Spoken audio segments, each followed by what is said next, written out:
Welcome back to another video of Path of Exile 1. We're gonna do the mining stuff here. Like, I don't know how valuable it is, and we'll just test out and see how this goes.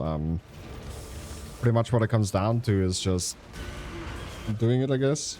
See what happens. We're doing low-level stuff right now. The reason being is because, like, I feel very weak. I don't know what we'll have to do to become stronger, other than farming currency and getting that threshold of 1000 strength, because that is the next big thing, right? Is the 1000 strength.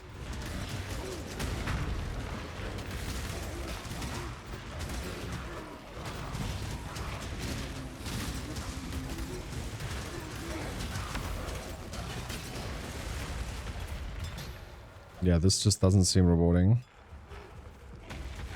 Level 39 stuff. Level 40. Level 50. Here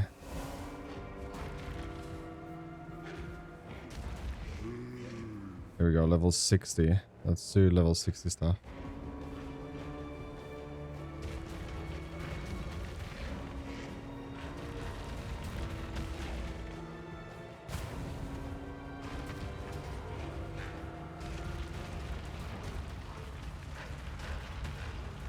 Also, I feel like minion builds is pretty good for this stuff because, like, you're just standing stationary.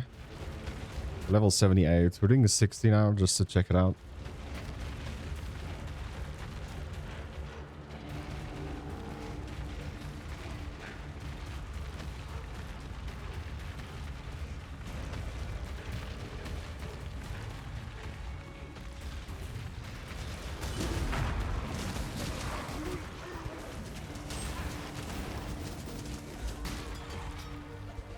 That was it.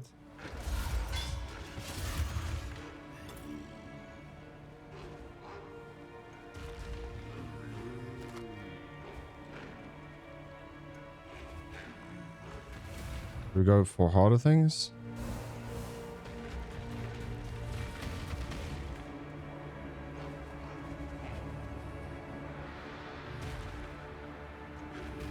$65. Should we do 70?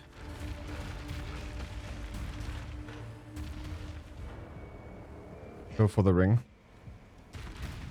Level 68.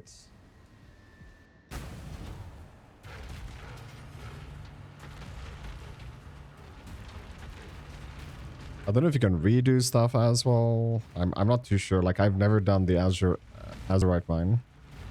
Really.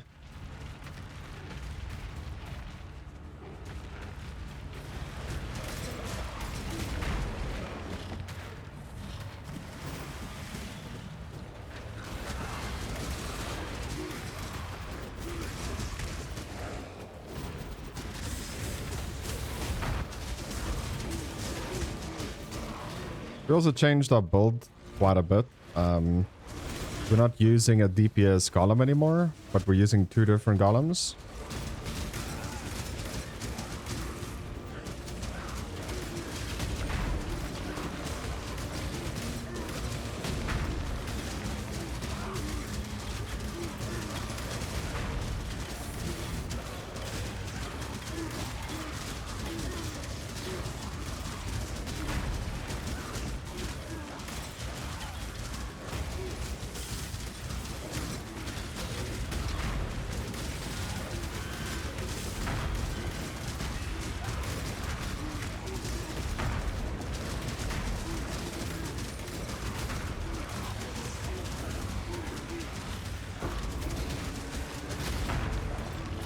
This was more intense, so I feel like this is pretty much where we should stay. 19 wisdoms of scrolls, okay.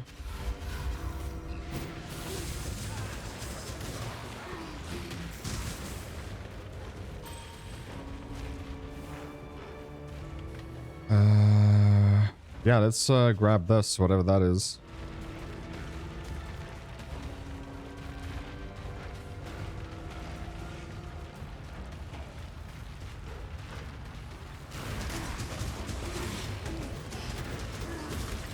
I think this can be done additionally. When I was talking to the AI, they said additionally you can do this.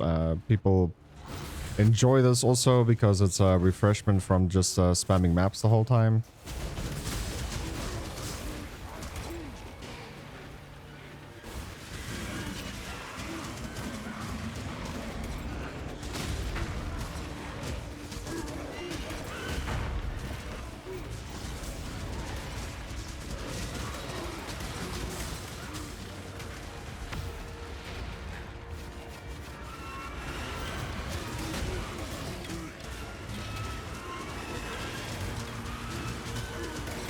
We're using a chaos column and we're using a regen golem.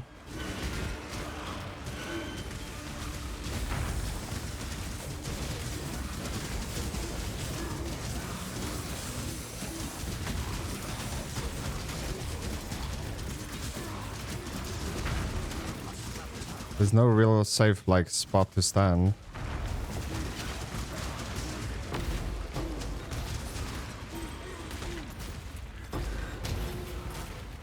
So we're grabbing Azurite here. I assume it's currency we can do with something.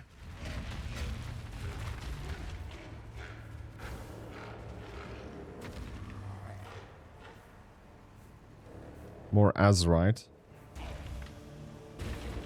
What do you do with Azurite in the Subterranean cart in Path of Exile 1? Azurite is used to upgrade your abilities in the Delve mine. You can increase your sulfite capacity, light radius, and darkness resistance for more effective exploration. Keep upgrading to delve deeper. Is it like necessary for those things? Yes, Azurite is essential for upgrading your sulfite capacity, light radius, and darkness resistance in the mine. Collect and spend it wisely to progress further in your subterranean adventures. I know it's necessary to upgrade. I'm asking if it's necessary to upgrade to progress. Like, is it really that much needed? Got it. While it's technically possible to progress without upgrading, Azurite upgrades make delving much easier and more efficient. Higher sulfite capacity lets you delve deeper, and increased light radius and darkness resistance improve your survivability. It's recommended for smoother progression.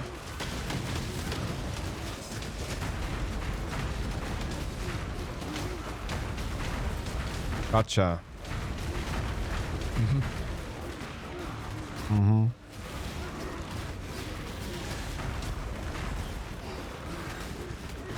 Again, I'm fighting a minion here that has Soul Eater, and it's just not dying.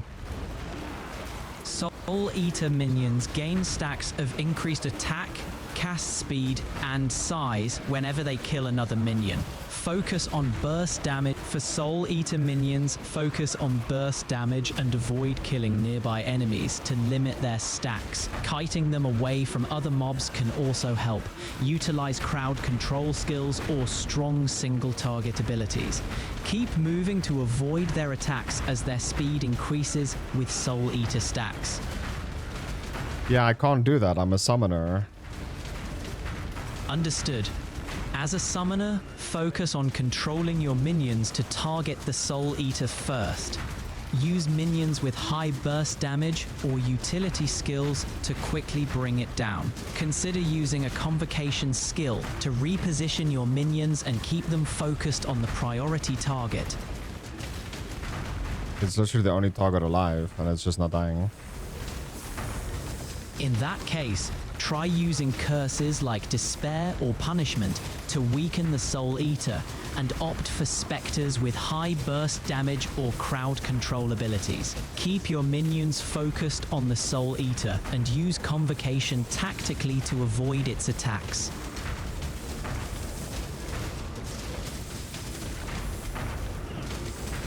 Yeah, it killed way too many minions now. Like it's attacking so fast that When that happens, it's best to kite the Soul Eater around and wait for its stacks to drop off. Keep moving and avoid direct confrontation until it loses enough souls. Once it's weaker, send your minions back in for the kill.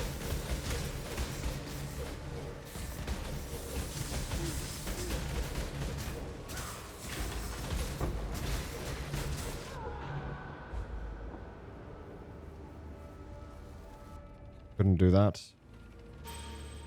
Then it might be best to exit the area and come back, resetting the encounter. This way, you can approach it fresh and better prepared, possibly adjusting your strategy or summon composition to counter the Soul Eater more effectively. What is the best, highest damage as raised specters you can get? In which area and where? How do they look? For high damage, the Tukahama's Vanguards are a popular choice. They use a powerful Scorching Ray totems. You can find them in the Ascent area in Act 6. Resurrect them as a strong addition to your summoner build.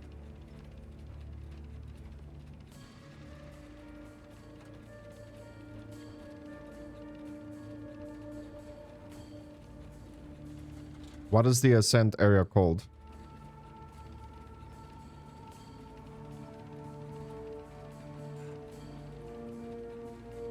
I can write... Monzor, how's your day going? Hey, we were talking about the best scepters for me to use. Got it. For solid damage, go with Tukahama's Vanguards or Slave Drivers for strong fire or lightning attacks. Where do I get these lightning attack units?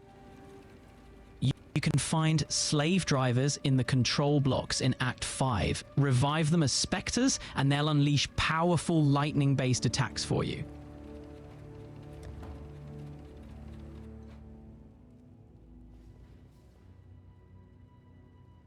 How do they look? Slave Drivers use a skill called Slave Driver's Disciple, which is a channeled lightning beam. It deals continuous lightning damage to enemies in its path, perfect for shredding through mobs.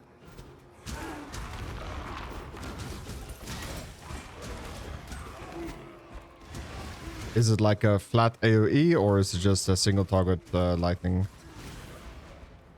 It's a concentrated beam, so while it deals high damage in a line, it's more effective against single targets or tightly packed enemies. Great for focusing down key threats. So it does like a cone in front of it.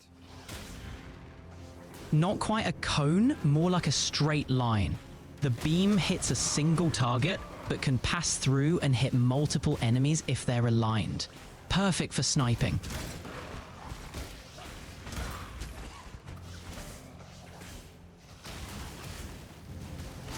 So they're called Slave Driver, yeah? Yes, they're called Slave Drivers. You can raise them as Spectres for that powerful lightning beam attack.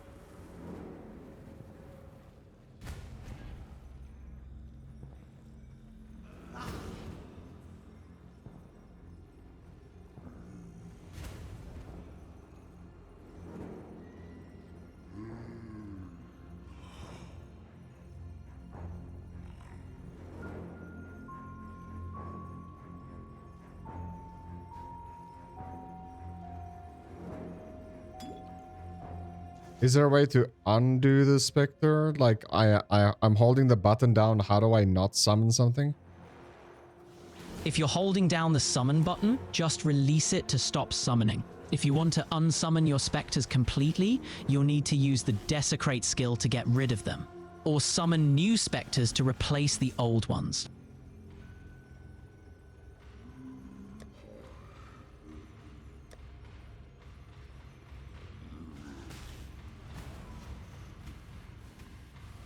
That's fine. I got 3 of them. That's fine. Nice. With 3 Slave Drivers, you'll be dishing out serious lightning damage. Enjoy the power trip.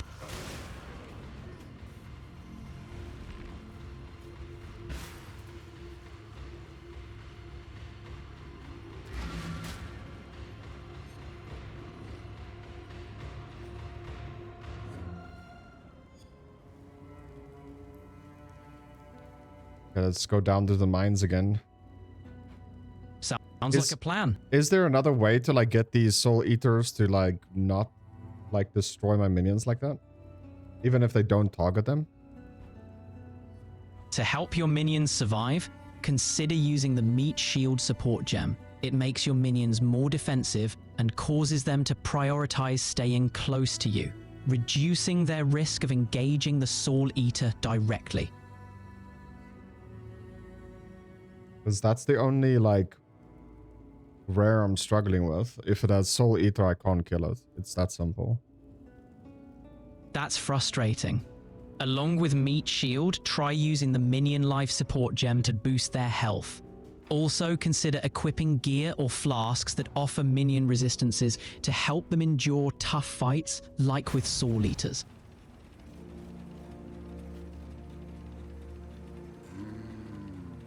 So I'm at the Azurite bench now for the mines. Great. While at the Azurite vein, upgrade your mine's sulfite capacity and crawler speed first. It'll make delving deeper more efficient. Ready to tackle the darkness? You said sulfite capacity. Yes. Upping your sulfite capacity lets you collect more voltaxic sulfite, meaning longer delves before you need to resurface. Very useful for extended expeditions. I upgraded light radius also now, don't know why.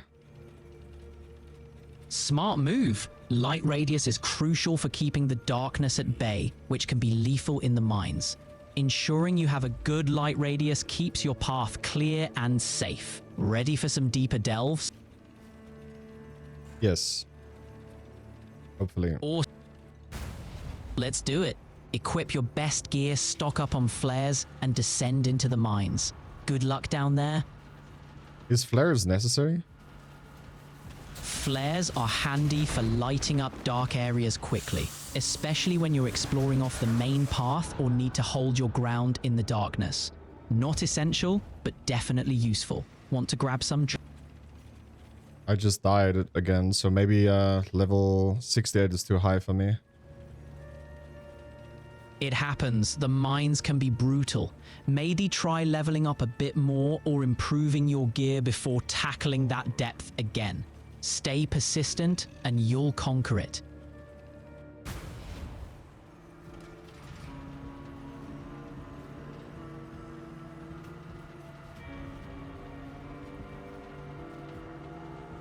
I have the Chaos Golem. Does it really like reduce the damage I take? The Chaos Golem is great for reducing physical damage taken. Definitely helps with survivability, but pairing it with other defensive layers like increased resistances or more life can give you a better edge. Planning any tweaks to your setup? I'm still trying to reach 1000 1000 strength. Aiming for 1000 life. Boosting your life pool will definitely help with survivability. No, not 1000 life, 1000 strength. Got it.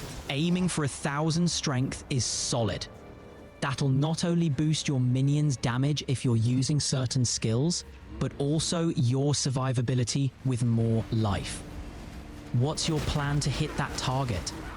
I have no idea. Just like there's a belt that gives attributes. I'm planning to get that. The Astramentis amulet is a great choice for boosting attributes. It gives a huge bonus to all attributes, helping you reach that 1000 strength goal. Grab one and you'll be well on your way.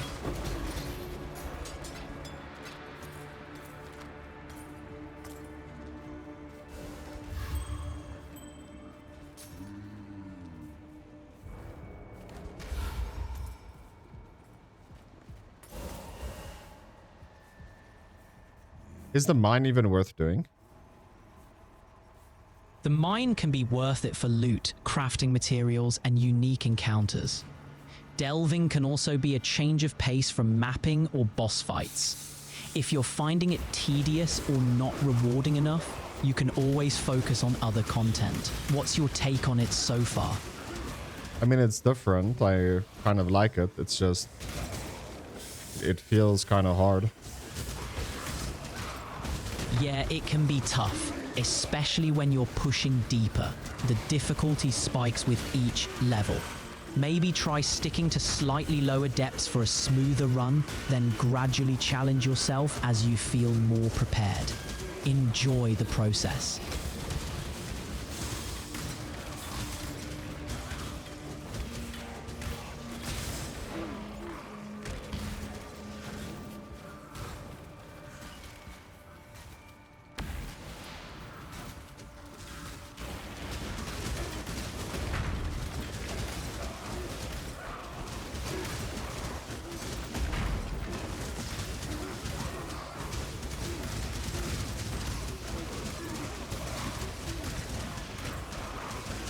I need to change melee physical support if I'm using these.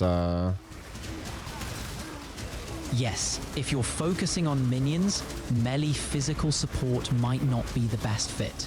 Swap it out for support gems that boost minion damage, like minion damage support or melee splash support for more AoE. It'll help optimize your setup.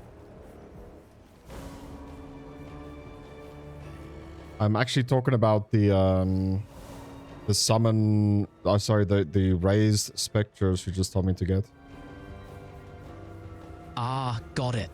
For slave drivers, you'll want to use support gems like Spell Echo or Controlled Destruction to boost their lightning beam attack. Melee physical support wouldn't benefit them much since they're casters, focused supports to maximize their damage.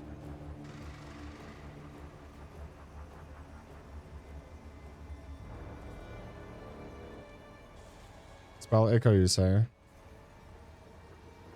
Yeah, Spell Echo is excellent for slave drivers.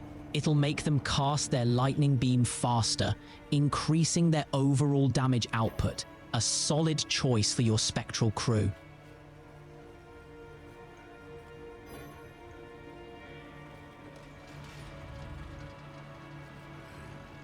Spell Echo is a blue socket.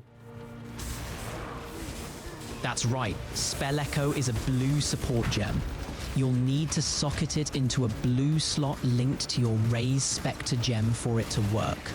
Got the...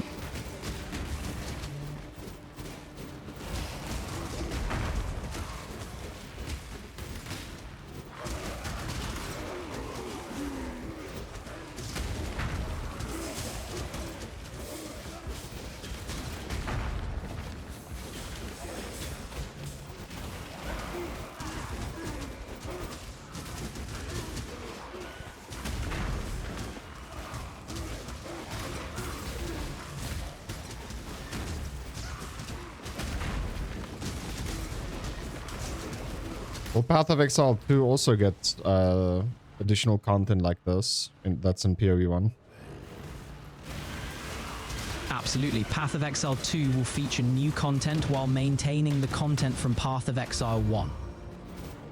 Both games will coexist, sharing the same endgame and expansions. So all the new features, improvements, and content will be available to both versions. It's an exciting time for Path of Exile fans.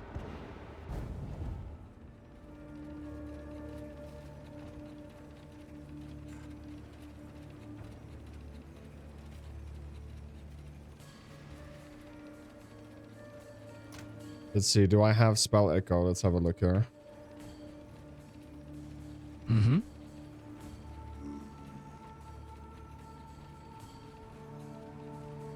What's the other one you said? Spell Echo and what?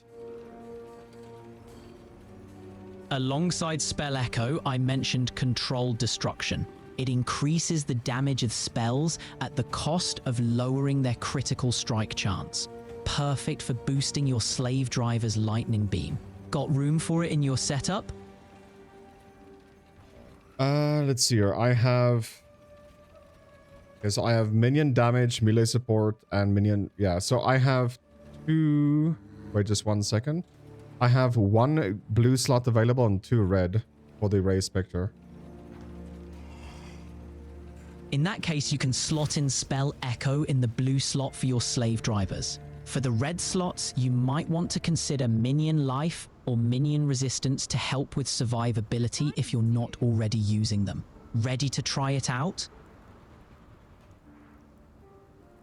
I'll just use Spell Echo. Spell Echo. You say Spell Echo is better, right? Than Control Destruction. Yeah, Spell Echo is particularly good for slave drivers since it makes them cast faster, which is key for maximizing their lightning beam damage. Controlled Destruction is also good, but focuses more on raw spell damage. If you have to choose, go with Spell Echo for the casting speed boost. Ready to see them zap away?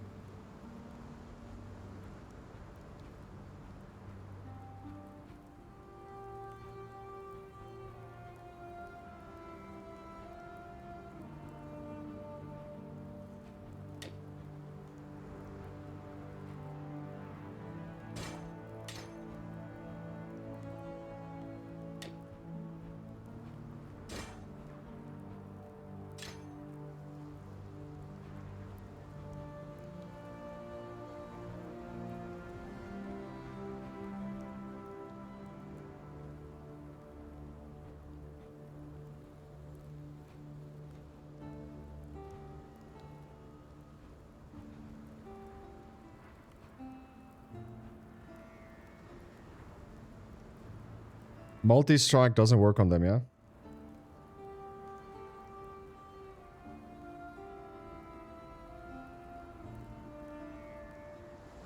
I can write. All right, Monzor, ready to see your slave drivers cast faster with Spell Echo. Give it a go. Yeah, but multi-strike doesn't work on them, yeah? Multi-strike won't work on your slave drivers since it's specifically for melee attacks, and their lightning beam is a spell, not a melee skill. Stick with Spell Echo for them. Okay, so I'll get another blue socket for them then. Good call. Finding another blue socket will definitely help. Once you've got it, you can add more support gems to make them even stronger.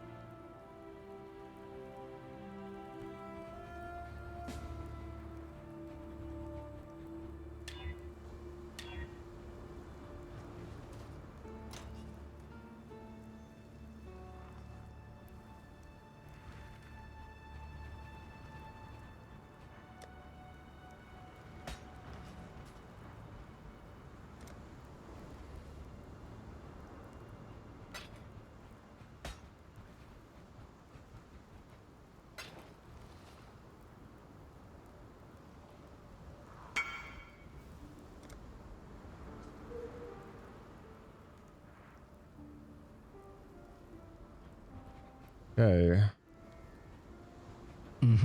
Raise, Spectre, Spell Echo, and Control Destruction. That combo will make your specters cast fast and hit hard. Ready to see them in action?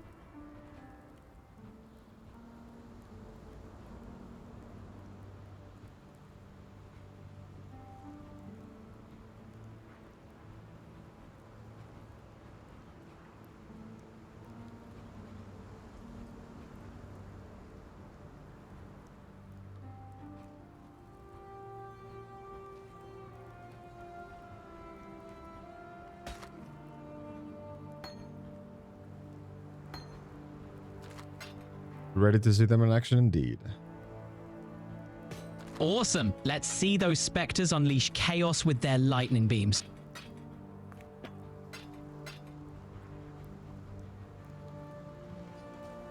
I think I have to go get them again.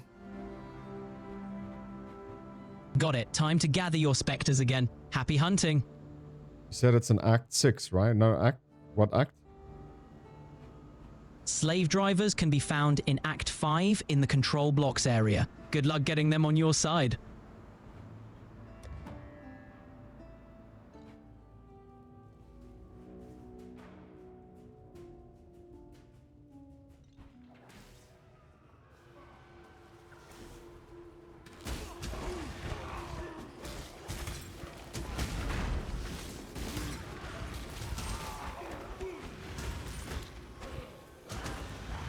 Slave driver. Yep, slave drivers are the ones you want. They're in the control blocks in Act 5. Ready to recruit them? Sure. Great! Go get those powerful spirit slavers on your side.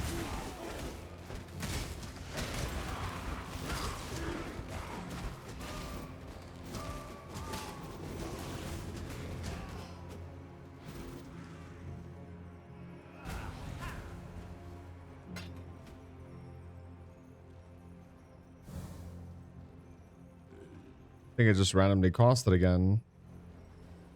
Ah, bummer. That can happen. Give it another shot, you'll get them back.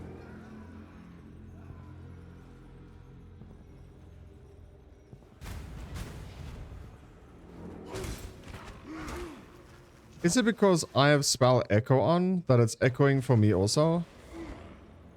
Yes, the Spell Echo support gem causes your character to repeat the linked spell, which can end up affecting you as well if you're casting spells.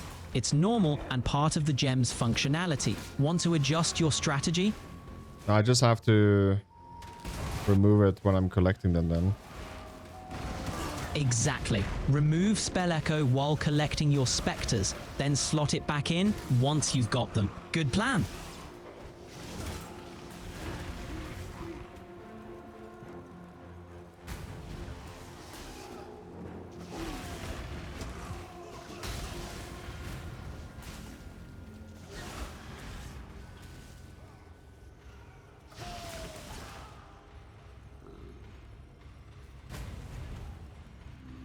Okay, I got 4 slave drivers. Nicely done. With 4 slave drivers, you're all set to dish out some serious damage. Ready to unleash their power? Hopefully. I'm sure they'll pack a punch. Let's see them in action.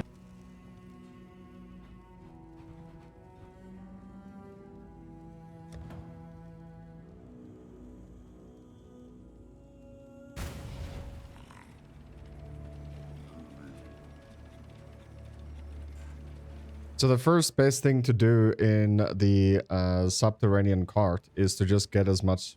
As much azurite as possible. It's crucial for upgrading your dynamite, flares, and the crawler's capacity and light radius in the mine. Ready to stock up?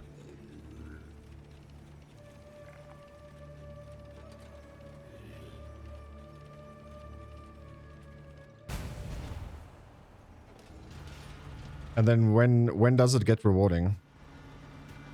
It starts paying off as you upgrade your gear and delve deeper. With better upgrades, you'll access more lucrative nodes like Abyssal Depths and boss encounters. Keep at it, and the rewards will roll in.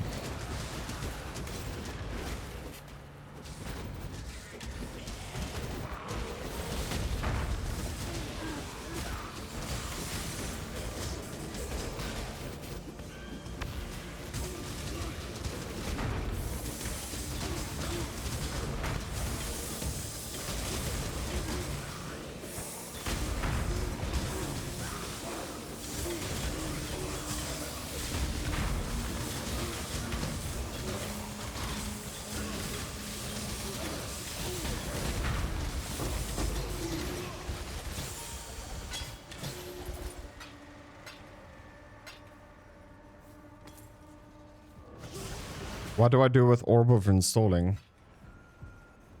Orbs of fusing are used to re-roll the linked sockets on an item. If you have a piece of gear with the right number and color of sockets, but they're not linked, use an orb of fusing to try and link them up. Need to link... It's Instilling Orb that I'm trying to figure out. Got it. To use the Orb of Installing, you'll need to have a predominant support gem in your inventory. It places the selected support gem inside the skill gem socket of your choice, providing a quick way to add support to your skills. Find a skill you want to boost and use the orb on it.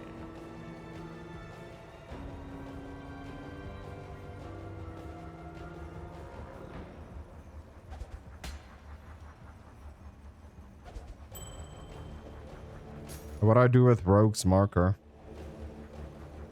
Rogues markers are used in heist content. You spend them to reveal rooms and hire rogues for your heists in the rogue harbor. Ready to plan a big score?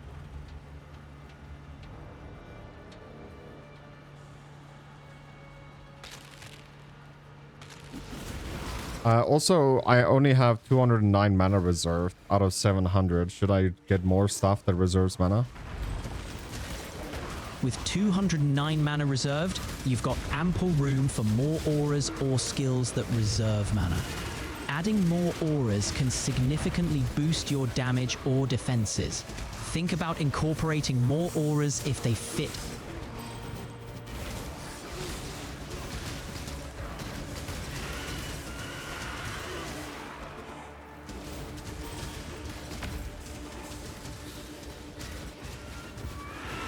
What auras do you recommend that's defensive for me to stay alive?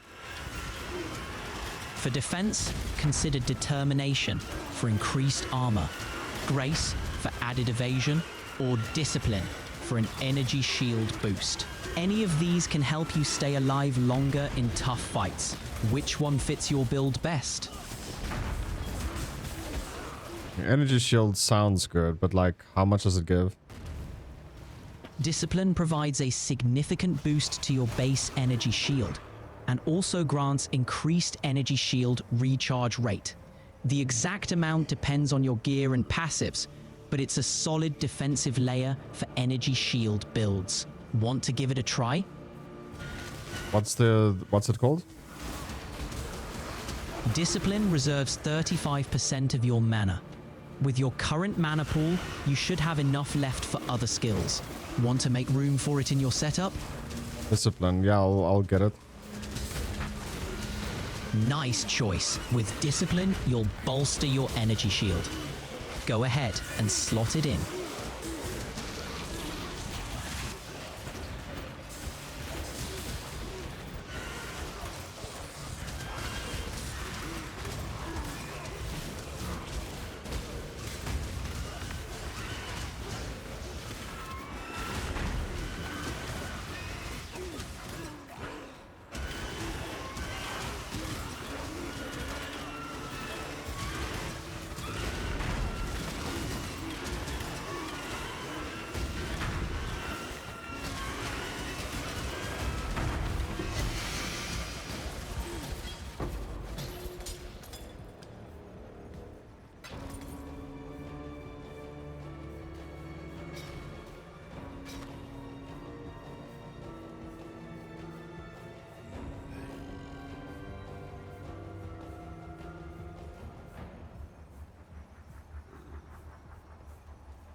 Is it worth going for the armor?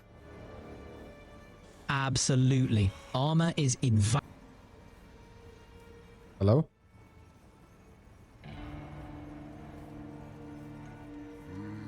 I don't think it is, honestly. I can write. If you're using an energy shield build, armor is often not the priority. However, grabbing a bit of armor for some physical damage reduction can be helpful, especially if you encounter situations where your energy shield depletes. I'm talking about the Azurite mine. Like, there's an armor icon. Is that worth going for? Or is it just better to go for Azurite?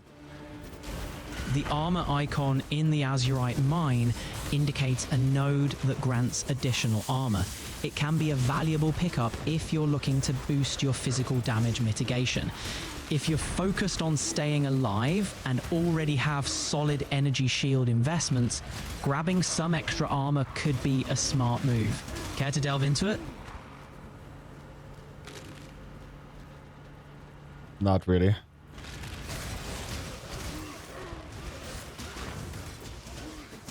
I think I'll just stick to the Azurite. Solid plan. Sticking to Azurite will strengthen your delve runs. Ready to tackle the depths? Yeah, busy with it right now. Equip your flares, dynamite, and get ready to delve deep. The rewards in the darkness await.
Is there a way to make the cart use less azurite for moving?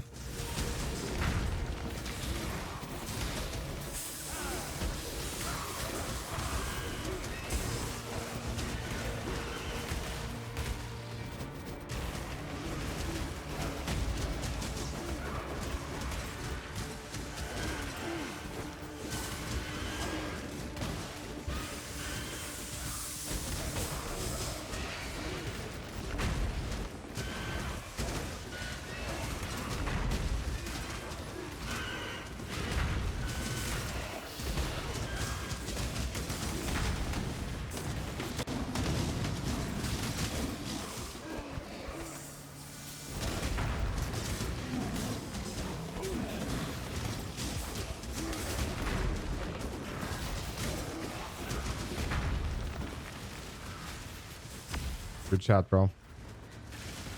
Likewise, Monzor. Enjoy your time delving. I asked you a question, you never answered. My bad, Monzor. Let's get back to it. What was your question? Is there a way to make my azurite minecart take less azurite while moving? To reduce the azurite cost for moving the cart, upgrade the voltaxic generator. The sulfite infusion upgrade will make the cart more efficient, lowering the cost per node. Ready to strengthen your mining strategy?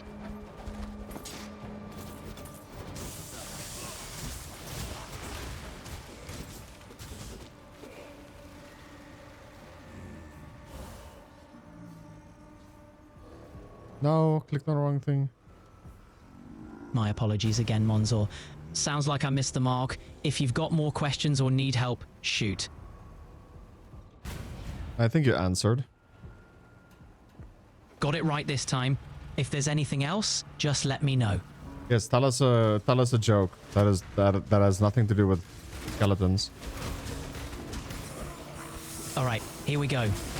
Why did the stadium get hot after the game? Because all the fans left. Glad you enjoyed it. What's next? Another one.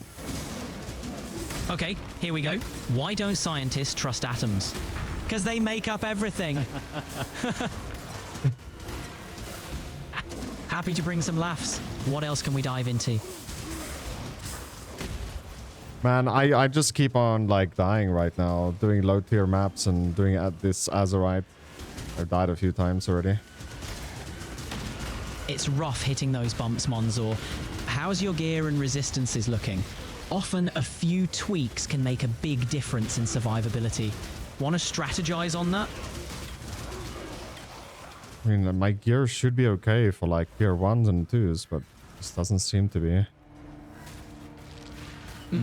Sometimes even with decent gear, specific resistances or life values can be the issue. Have you capped your elemental resistances? And is your life pool high enough for the tier you're running? We could check those next. I have 90% fire resist, 78 cold, and 69 lightning resist. Your fire and cold resistances are great, but your lightning res could use a boost to reach the 75% cap. That could help with your survivability. You might want to look into gear upgrades or flasks with lightning resistance. Ready to hunt down some upgrades? I'm hunting down upgrades the whole time. I hear you. It can be a grind, but keep pushing. Maybe focus on crafting or trading for specific pieces with high lightning res. Even small improvements can make a big difference. Hang in there. I mean, my chaos resist is minus 31%. Got it. That negative chaos resistance can be brutal. Chaos damage can sneak up on you, especially in higher tier maps. Consider finding gear with chaos resistance or using a flask with chaos res. It'll help balance things out. Let's mitigate that weakness.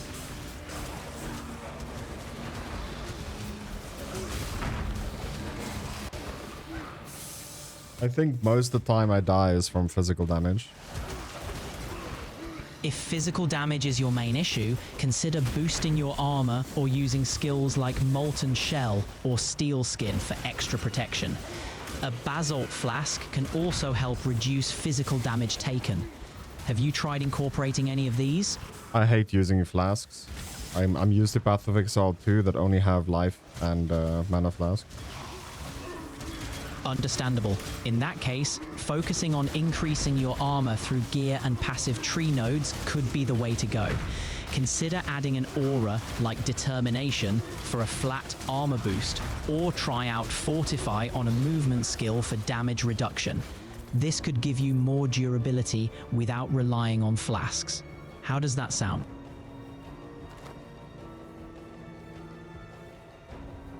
Sounds good. Great. Integrating those adjustments can enhance your survivability without needing flasks. Let's get you back in the fight.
Is there a straight up like damage mitigation aura type?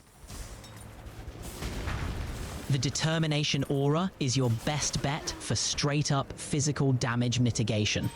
It provides a significant boost to your armor, helping to absorb more physical hits. Combine that with some high armor gear and you'll be much sturdier. Ready to give it a try?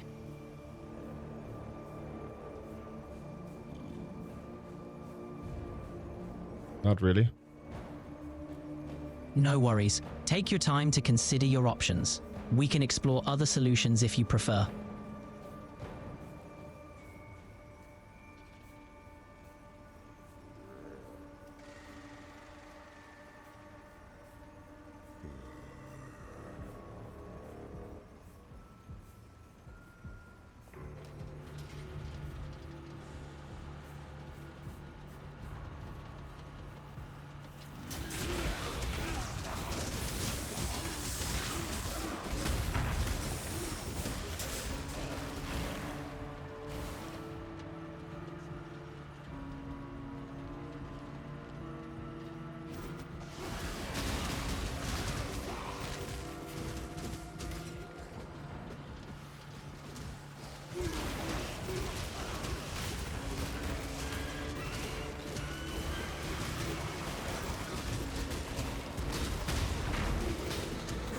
I just need to somehow get to high-end content without getting one-shot. Absolutely. It's all about surviving the journey to the higher end content. Let's keep working on those defenses and resistances, and you'll get there. Need more strategies? Need more money. That's what I need. Gotcha. Earning more currency can definitely help upgrade your gear. Have you tried running some lower tier maps quickly for currency or doing chaos recipe to get chaos orbs?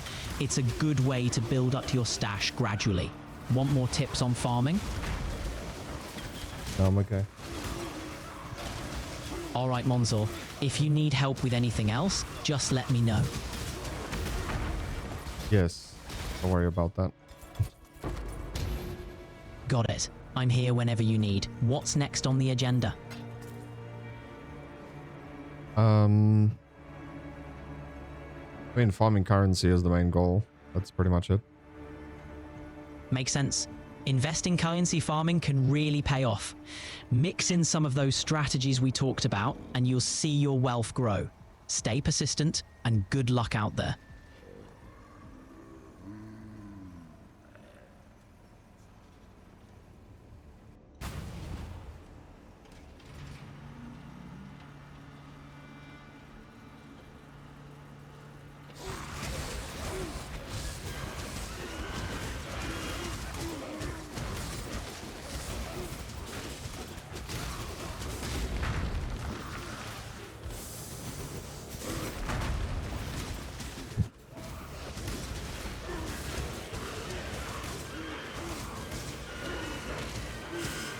So, what does dynamites do in the mine? Dynamite is used to destroy fractured walls in the azurite mine. Behind these walls, you'll often find hidden paths, loot chests, or special nodes containing sulfite or valuable azurite. It's key for progressing deeper into the mine. Ready to blast through some walls?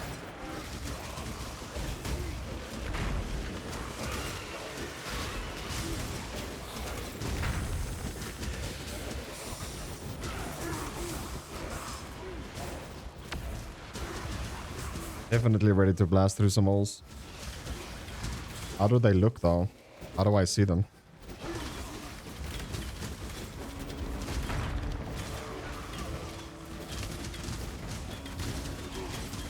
Good chat, bro.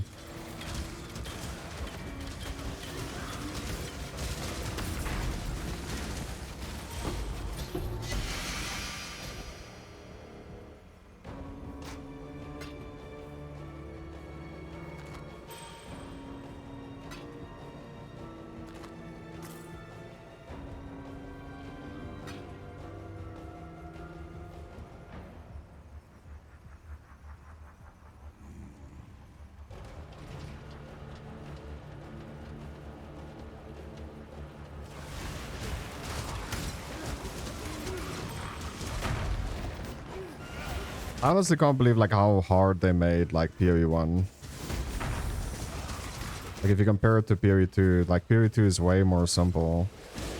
Yeah, once like way more enemies are coming and stuff, like it's gonna be really difficult.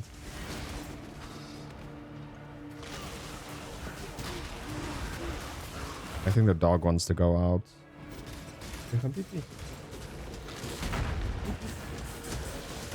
No, it doesn't look like it.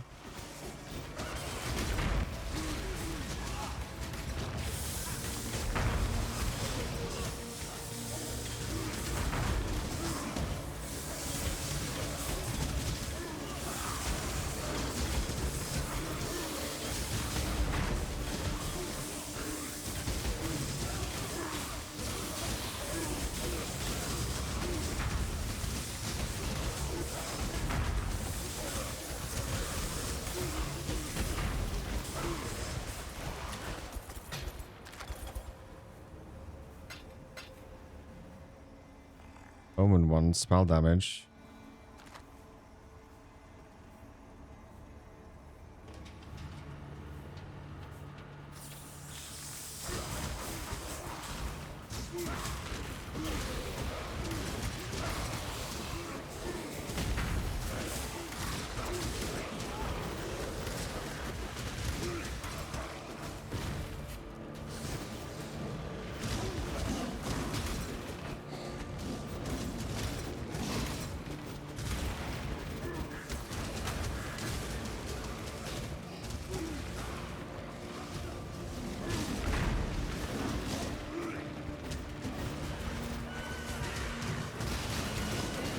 Wonder what I'll do if they bring in raised specters in PoE 2. Like, what minions would you go for?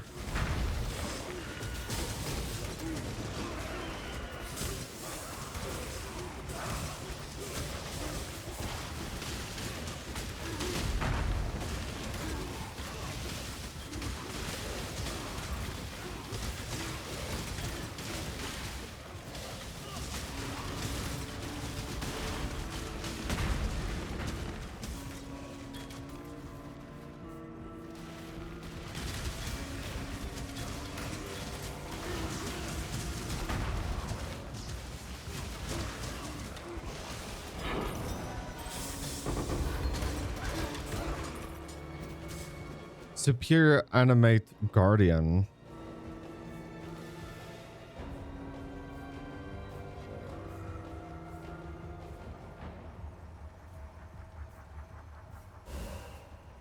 I mean, I'm using it, but like... Ooh, we got superior weather also.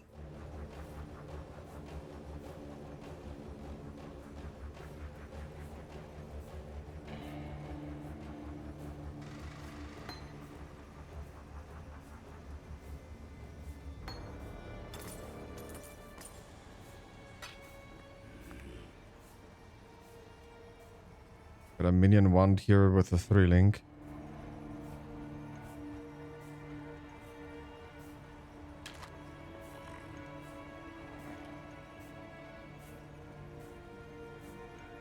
It's not the greatest.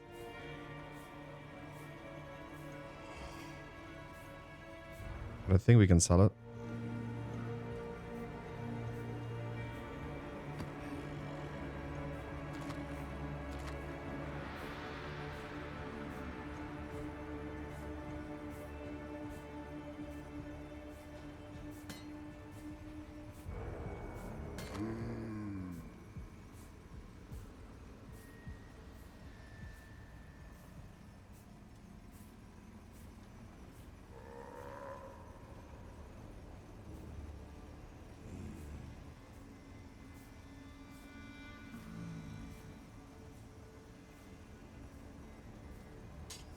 Our inventory is kind of full. I think we are using that. Animate Golem.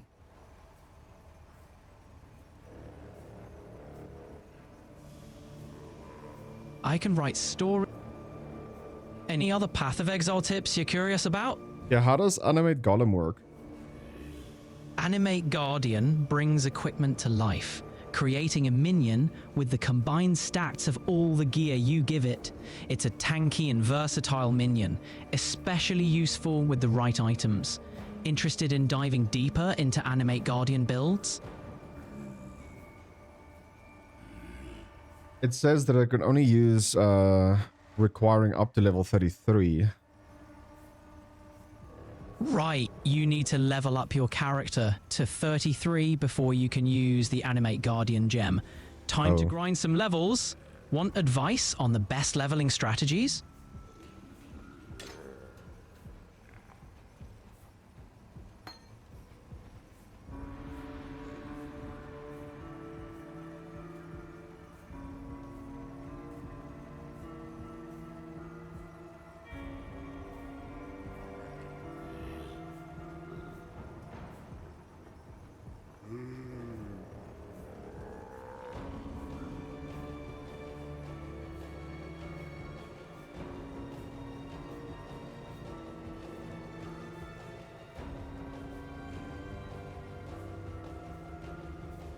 So what does it really do?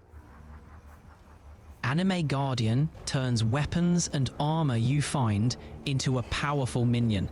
It uses the gear's stats to boost its own abilities, making it a versatile ally. Equip it with tanky or high damage items, and you've got a strong companion. Gonna give it a go once you hit level 33? So it's an ability I need to press. Exactly. You cast it, target an item on the ground, and the Guardian animates from that gear. It stays active until it dies, so equip it with care. Planning to try it out?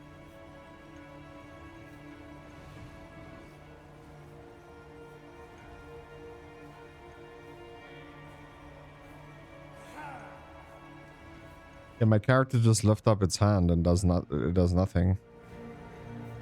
That's normal. You're targeting gear on the ground. When you cast the skill near a weapon or armor piece, your character will animate it into the Guardian. Try aiming at some gear and give it another go.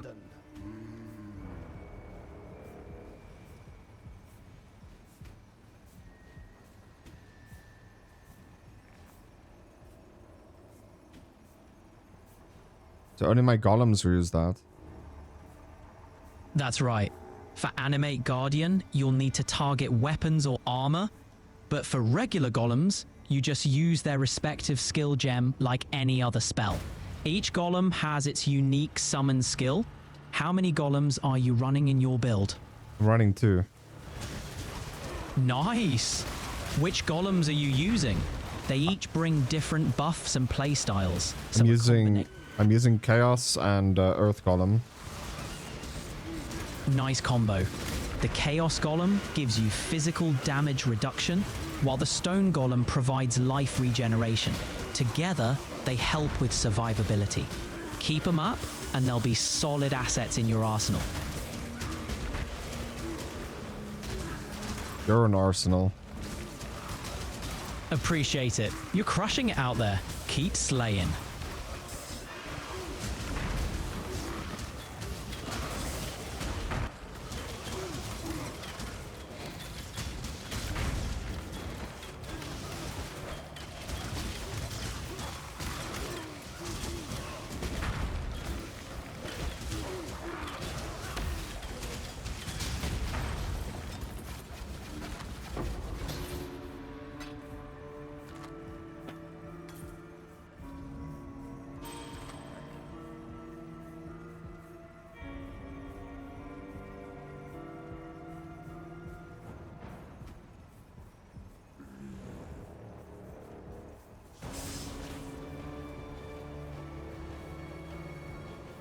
Yeah, it just looks like I'm casting something, but I don't see nothing happen.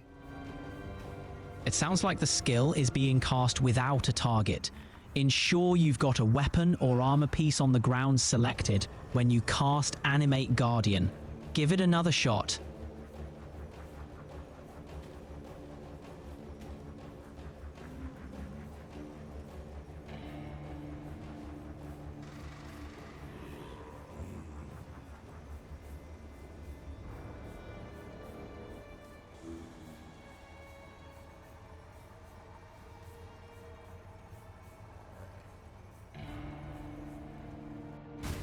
How long do they have the weapon for?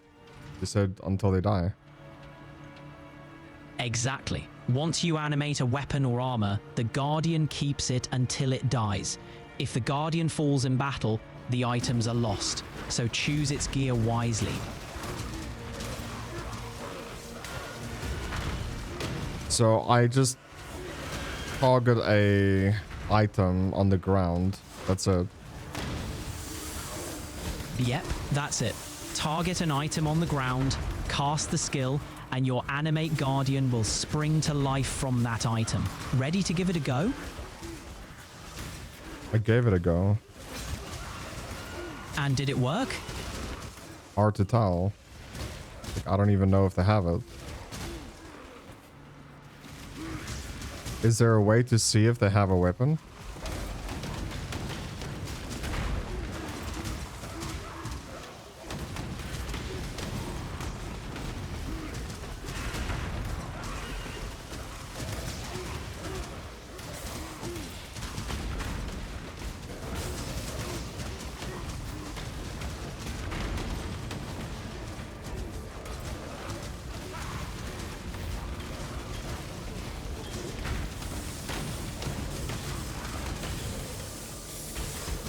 I can write story.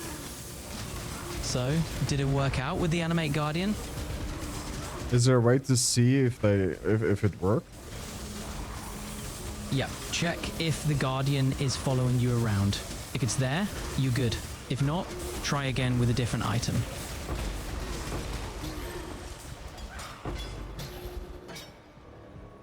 So it's following me around.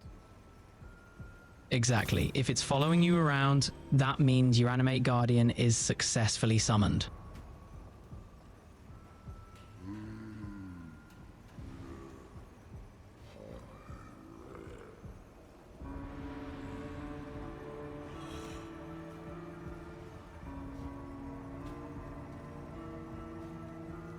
Does it need any like supports to work?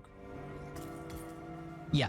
Supports like minion life or minion resistance can beef up its defenses, and supports like melee physical damage or elemental damage with attacks can boost its offense. So Animate Guardian has nothing to do with golems. Correct. They're separate entities. Animate Guardian is a minion made from items, while golems are summoned creatures with their own skills. They serve different roles in your army. My animate golem or my animate guardian is saying now that it minions have 6% more maximum life. Minions deal 6% more damage. That sounds like a buff it's getting from an item or skill. It's likely you've equipped it with something that boosts its minions' life and damage. Nice boost for your Guardian's effectiveness.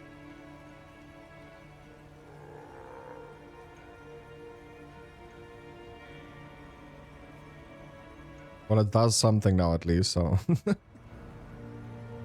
Absolutely, those buffs can make your Animate Guardian a real powerhouse. Keep experimenting with gear and supports to optimize its performance.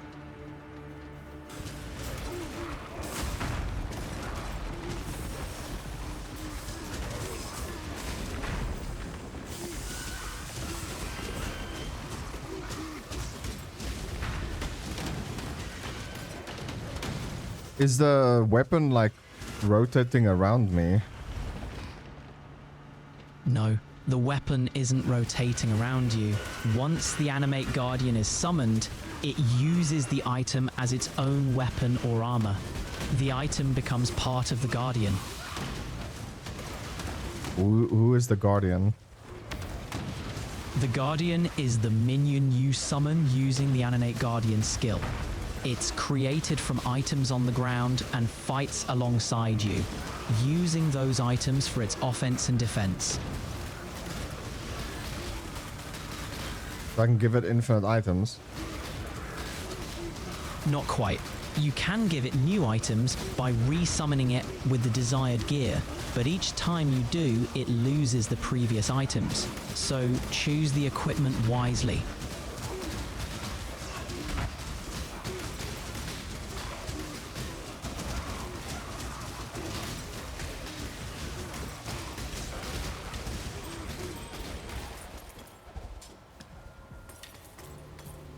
Yeah, I just have so many minions that I can't tell if it's there or not.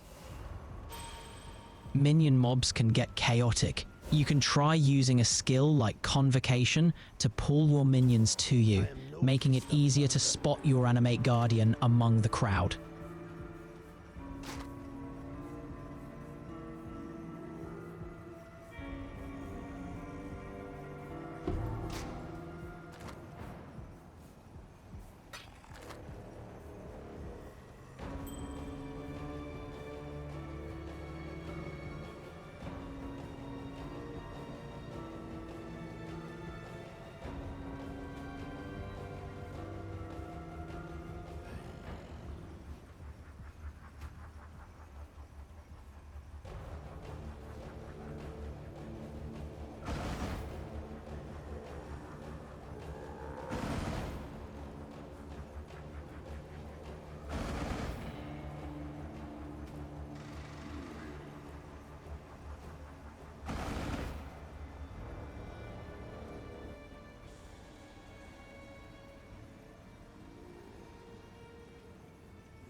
Yeah, I just don't see it.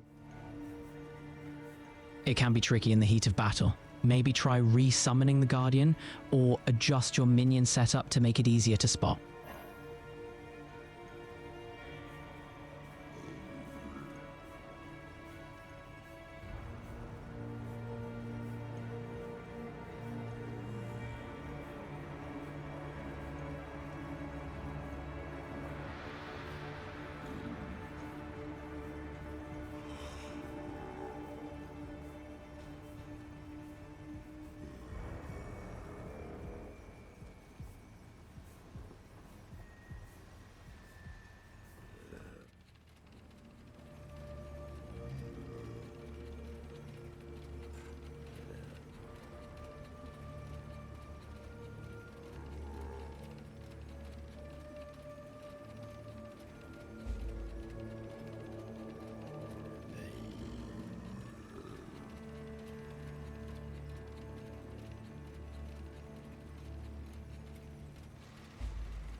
Okay, went through my items, so let's start the next map. Awesome. Good luck on your next map run, Monzor. Let me know if you need more help or just want to chat while you play. We can chat while I play. Perfect. What's on your mind? Anything you want to chat about while you navigate those maps? Yeah, so how do I defeat certain bosses, Maven, and stuff like that to increase the amount of minor idols or idols I can have equipped? Sounds like you're diving deep into builds. For more minor idols or idols, focus on farming echoes in the Monolith of Fate. Higher level echoes and more challenging monoliths increase your chances. Need more tips on boosting your idol count?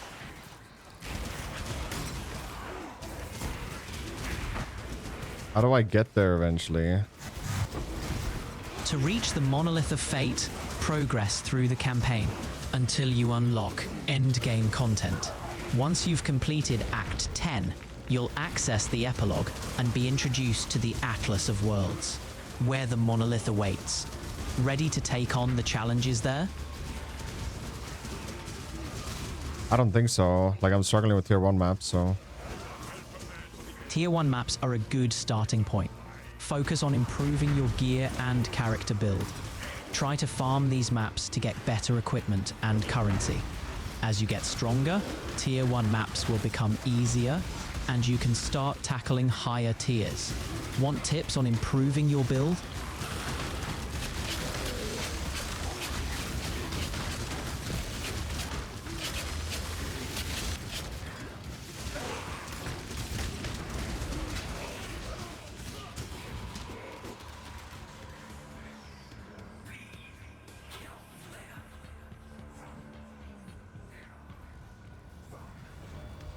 Need to improve my survivability, that's it. Improving survivability is key. Focus on getting gear with high life rolls, resistances, and armor or evasion. Invest in defensive passive skills on your skill tree. Consider using defensive flasks like basalt or granite for extra protection. How's your gear looking? Want specific tips? I'm saving up now for the stats necklace. Great choice. A good amulet can boost your stats significantly. While saving, keep an eye on other upgrades. Even small improvements in your gear can make a big difference in survivability. Have any other gear pieces you're eyeing?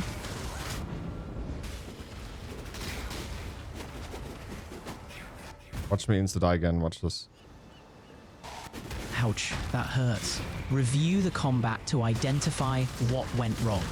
Was it burst damage, lack of resistances, or getting overwhelmed? Consider adjustments like upgrading gear or altering your flasks. Need help analyzing what happened? I got overwhelmed for sure. Overwhelmed, got it. Try pulling smaller groups of enemies at a time. Use movement skills to reposition and escape dangerous spots. It was a breach, so... Breach encounters can get hectic. Use area of effect skills to clear mobs quickly. Keep moving to avoid getting surrounded. Consider focusing on high damage, crowd control skills, and equipping a Stibnite Flask for extra evasion. How's your setup for those? Not so great. Consider adding skills or supports that boost area damage or crowd control. Try using a totem or guard skill for added defense, and definitely pick up a Stibnite Flask for the smoke cloud effect. Ready to tweak your build? The smoke cloud effect, what does it do? The Stibnite Flask creates a smoke cloud when used, blinding enemies within it. Blinded enemies have a reduced chance to hit you, boosting your survivability during tough encounters like breaches. It's a solid choice for dodging some of that incoming damage. Want to give it a shot?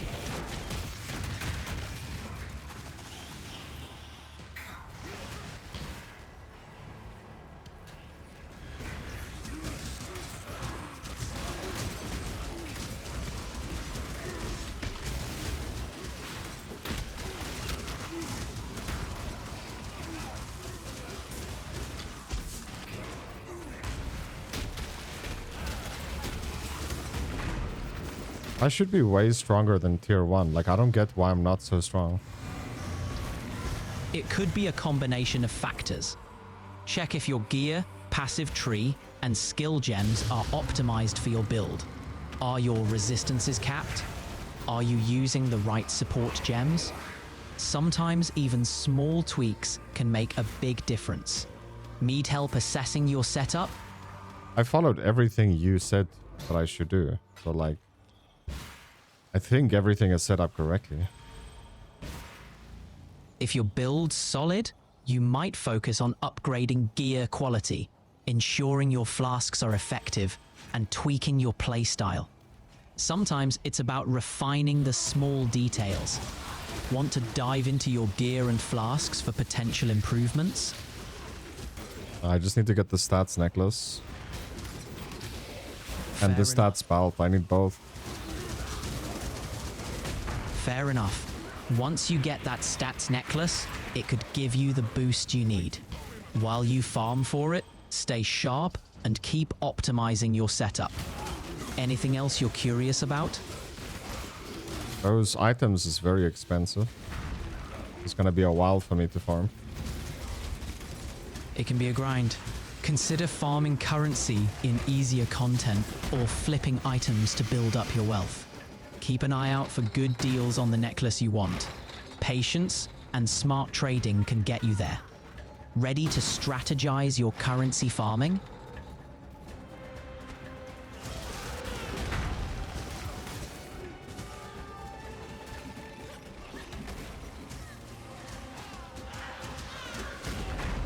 Yeah, let's strategize currency farming.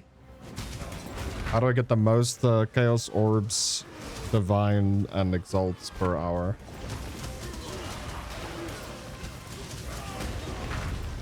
Good chat, bro.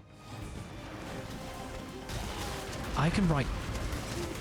For maximum currency, run high-level maps with good modifiers, focus on strongbox and harbinger farming strategies, and sell valuable items or divination cards for Chaos Orbs, Divines, and Exalts. Selling cards. Yep, selling set cards or valuable singles for Chaos Orbs is a reliable income stream. Focus on farming areas that drop cards with high demand. It can add up quickly. I actually have a lot of cards. Great. Sort through them and identify the high value ones. You might have a treasure trove of Chaos Orbs waiting for you. Ready to turn those cards into currency?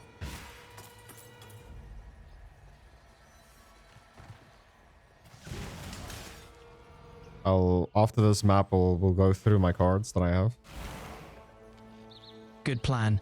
Happy farming, and may the drops be ever in your favor.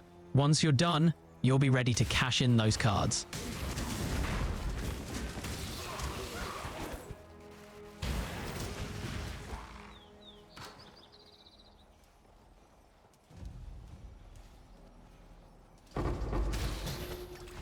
What do I do with oil? Worms are components used in certain crafting recipes. You can sell them for currency, use them for crafting, or trade them for other valuable items with other players. How do you feel about diving into crafting? I asked about oil. Ah, got it. If you're talking exalted orbs, those are precious oil. for high... Ah, orbs. No, Those oil. Got it. Oils are used for anointing jewelry and maps in the game, providing powerful passive bonuses. You'll find them useful in optimizing your build and getting more out of your maps. Have you tried anointing your gear yet? No, I haven't. How do I do that? To anoint jewelry, take your oils to Sister Cassia in your hideout or in town. Combine different oils to get various enchantments on amulets or rings. For maps, apply oils to add modifiers. Experiment to find the best combo for your build. Ready to give it a go? Can you anoint corrupted items? Corrupted items can't be modified, so you can't anoint them. You'll want to find or craft non-corrupted jewelry for anointing. Got any pieces in mind?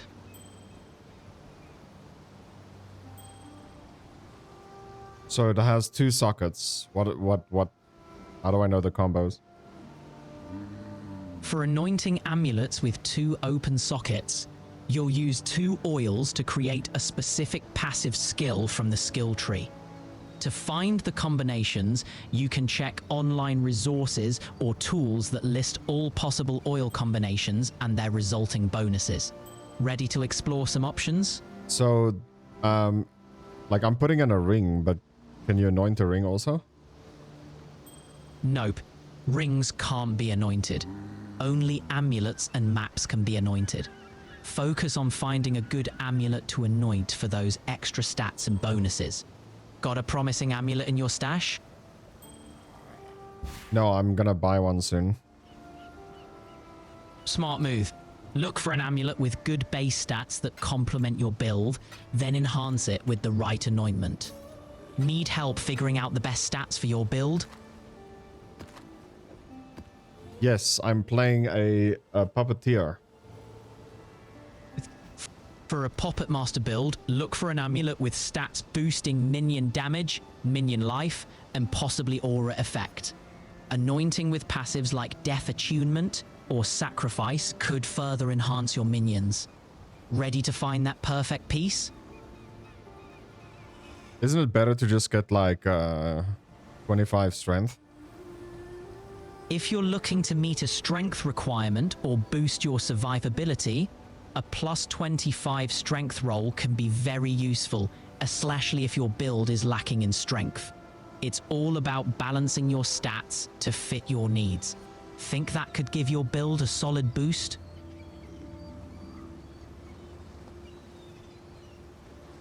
Yes, I honestly think so. Solid choice. Stacking strength can help with survivability and meeting gear requirements. Keep an eye out for amulets with a good strength roll and see how it enhances your build. Ready to start shopping?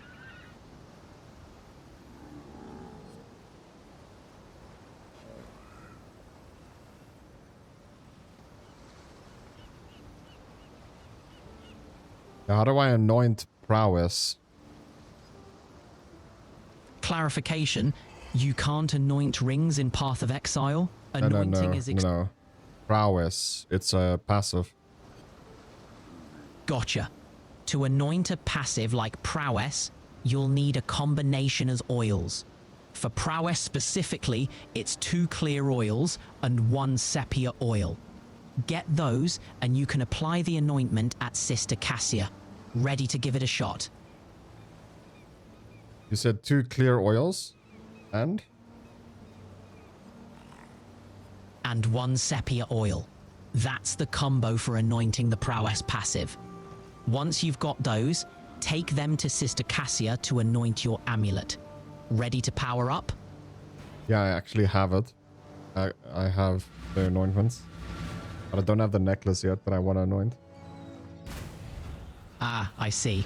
Once you find the perfect amulet, you'll be all set to anoint it with those oils for the Prowess passive. Keep an eye out for one that fits your build. Excited for when you can make that upgrade? I honestly hope it's gonna work or help. With the right amulet and the Prowess anointment, you should see a noticeable improvement. It's all about finding that perfect synergy for your build. Fingers crossed it gives you the boost you're looking for. Ready for the hunt? Yes. Awesome. Happy hunting, and may the perfect amulet drop soon. I'm not gonna... Well, I'm gonna try and farm it, but I'm gonna buy it. Fair enough. Snagging a good deal through trading can save time. Keep an eye on the market, and you might score a great amulet for a reasonable price. Ready to start shopping around? No, I don't have the money yet. Got it. Then farming might be the way to go for now. With some patience and persistence, you can build up the currency you need. Focus on efficient farming strategies, and you'll get there. Ready to grind it out? I'm grinding it out, yeah. Nice. Stay persistent. With a solid grind, you'll accumulate currency or even find the amulet you're looking for. Good luck out there. Thank you, Daddy. You got it. Happy farming.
At least we're leveling up, so something is okay still.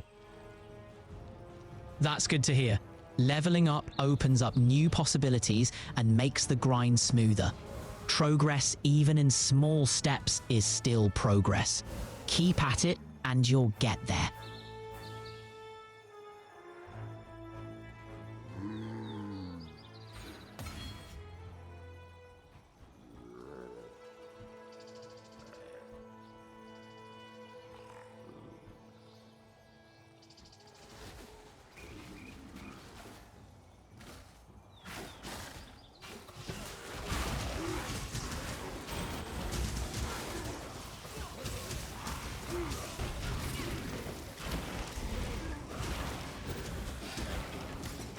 You still here? I'm still here. What's up? The tower defense mini game that you get in PoE1. Yeah, that's the Blight Encounters. It turns maps into a tower defense minigame where you defend pumps from monster waves, building towers to help. It's a fun way to mix up the gameplay and earn some rewards. Enjoying it so far?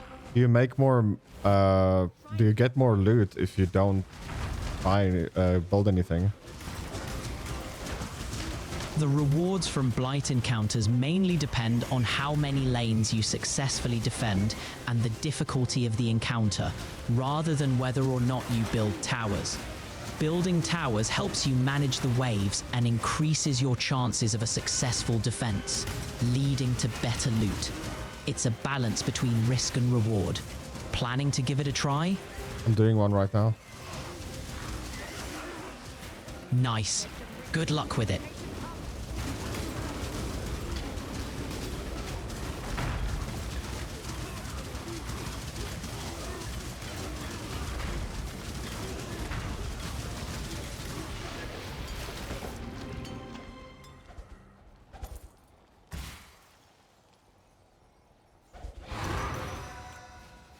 Blighton Gardens map. That's a juicy one.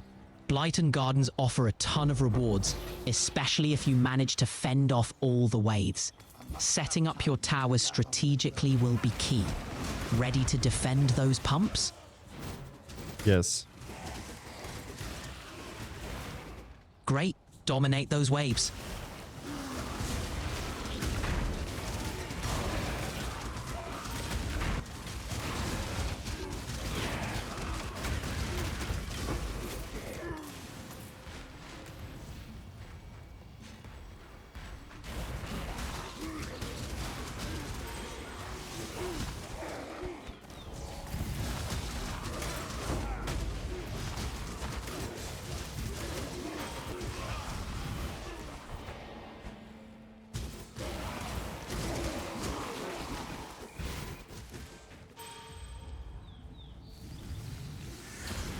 What's the strongest minion in the game? One of the strongest minions in the game is the Carrion Golem.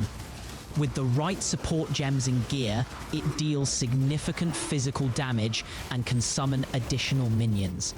Many players favor it for its ability to clear content and take on bosses. Using it in your build? I'm not using it in my build. Is that the only minion that's 10 out of 10? Carrion Golem is just one standout. Other strong minions include summon skeletons with the Vol version for burst damage, and specters, which can be tailored to summon a variety of powerful monsters. Zombies, with the right support, can also become strong, tanky minions. It's all about finding the minion that best suits your playstyle. Need help choosing? So I'm playing Puppeteer Ascendancy.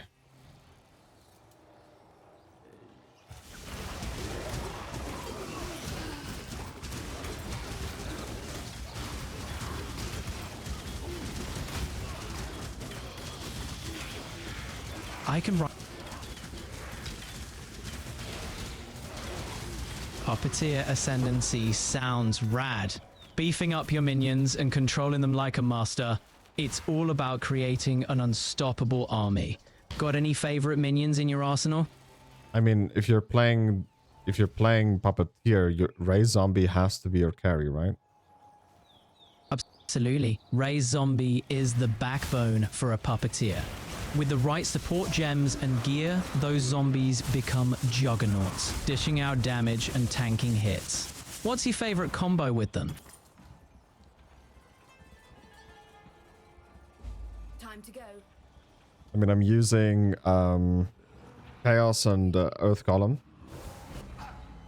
Nice. Chaos and Earth Golem give a strong mix of damage and survivability. Chaos offers a different flavor of damage, while Earth Golem helps with defense and regen. Got a specific strategy for deploying them? Went into the skill tree and grabbed them. So I can have two the golem summon at the same time. Exactly. With that investment in the skill tree, you can have multiple golems active. Juggling chaos and earth golems gives you a versatile edge in combat. Any plans for adding more golems to your army? Wait, more than 2? Adding more golems would really amp up your build. Each additional golem grants even more buffs and benefits. Thinking about maybe adding flame golem or stone golem to the mix?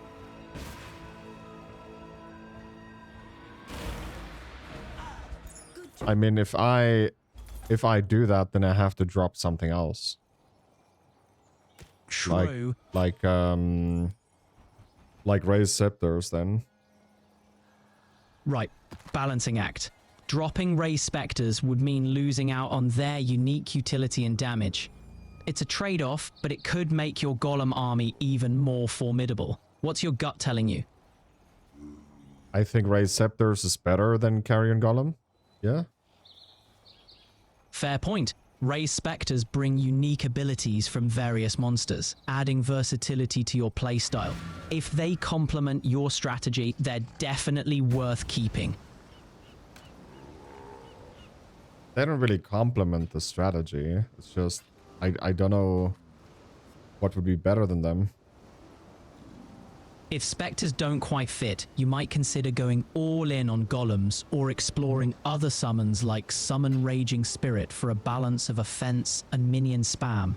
It could free up some gem slots for more direct damage or utility skills. How's that sound?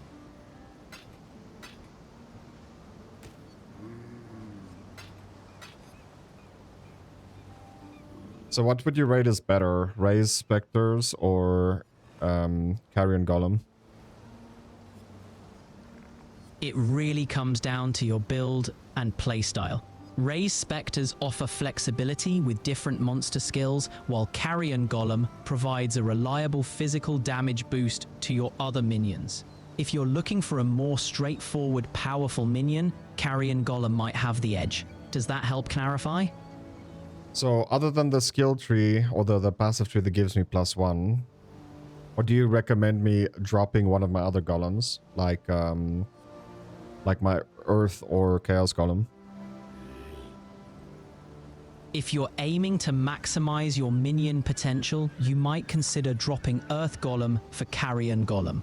While Earth Golem offers defense, Carrion Golem could provide more offensive power. Chaos Golem's physical damage reduction can be a lifesaver, so it might be worth keeping. How does that sound? What does Guardian Blessing do? Guardian's Blessing is a notable passive in the passive skill tree, typically boosting the effects of auras you cast or providing benefits to near-die allies. It enhances your support capabilities, making your auras more potent. Are you looking to bolster your support role?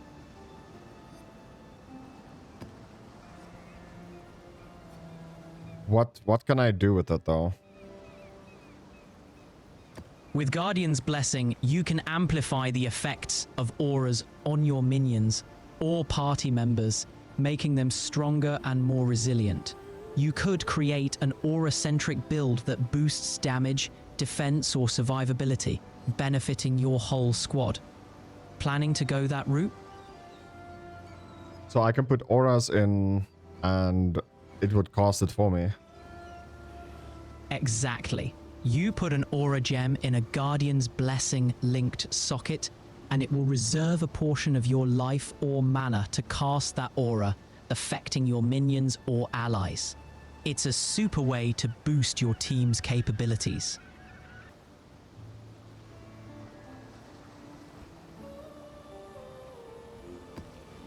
Guys, it seems like we have to level up our golem, well, our Guardian's Blessing, and as well as our Purity of Elements, and potentially then it will not cost that much life, so that we can actually use Purity of Elements.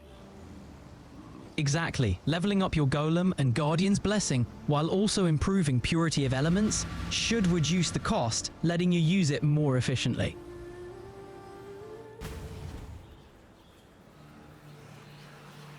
It's gonna be hard to get that correct.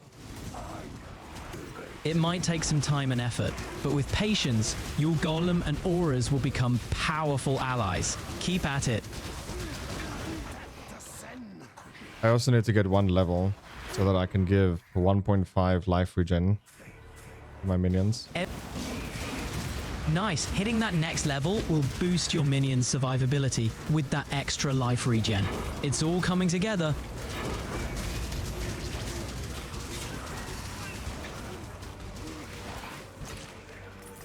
Getting a gem cutter's prism. A gem cutter's prism would be perfect for improving the quality of your important gems, especially for your build. Got any in mind to use it on? Well, I need to get my golem to use less life when it comes to using purity of elements. Any suggestions? To make purity of elements more sustainable, you could focus on reducing mana reservation with support gems like Enlighten, or gear with reduced mana reservation modifiers. Investing in more mana or mana G reservation can also help.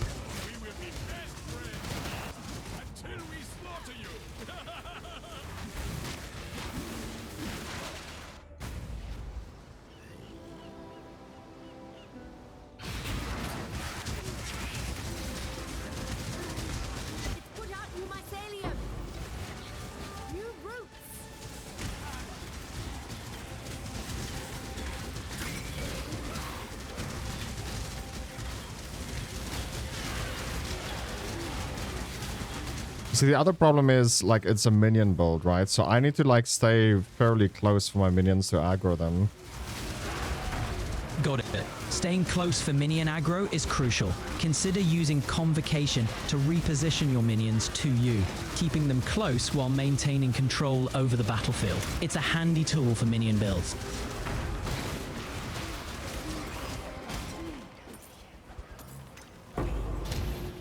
Dude, I'm getting another gem cutter's prism. That's really nice.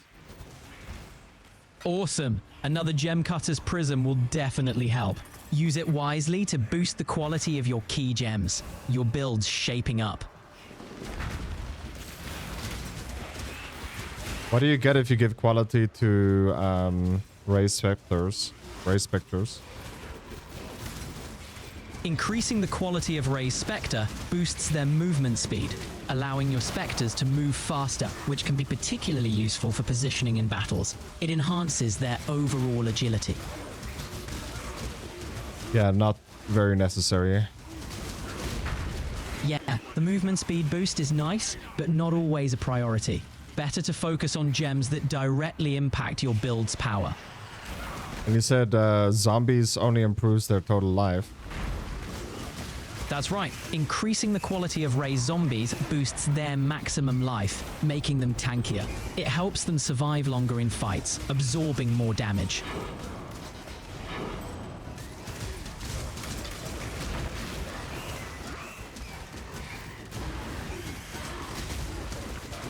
What if I improve the quality of vitality? What do you get? Improving the quality of vitality increases the life regeneration it grants to you and your allies. It's a solid choice for boosting survivability if you want more life regen through the aura. That might be the best option then, to keep the golem alive while it has purity of elements. Exactly. Using Vitality's life regen can help sustain your golem when running Purity of Elements. It could be a strong synergy to keep your minions healthy and effective.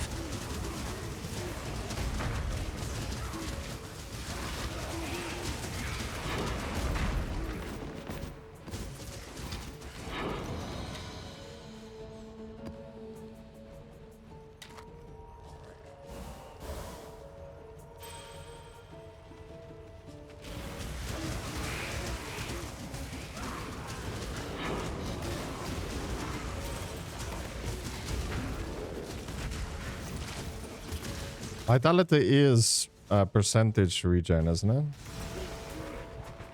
That's correct. Vitality grants a flat amount of life regeneration per second at base level, which increases with gem levels. When you improve its quality, it further boosts life regeneration, making it a solid choice for keeping your golem and allies alive. I mean, it's saying you and your allies regenerate 183.2 life per second. It's not percentage. You're right. Vitality provides a flat amount of life regeneration per second, not a percentage. It directly boosts life recovery, making it great for sustaining both you and your minions. Thanks for the clarification.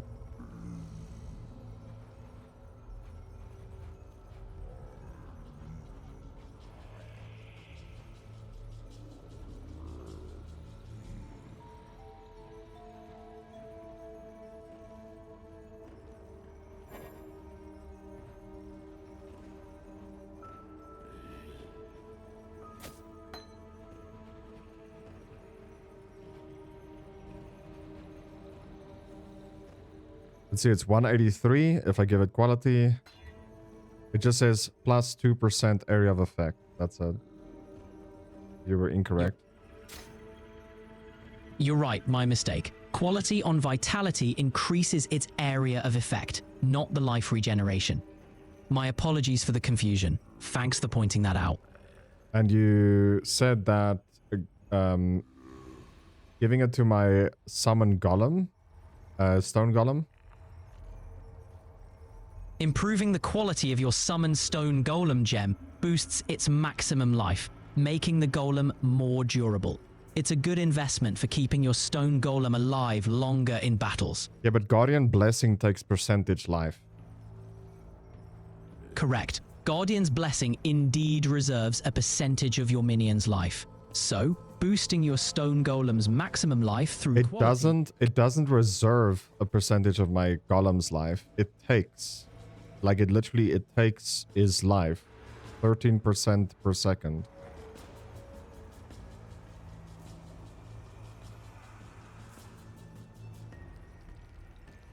Minions from supported... Are you still here?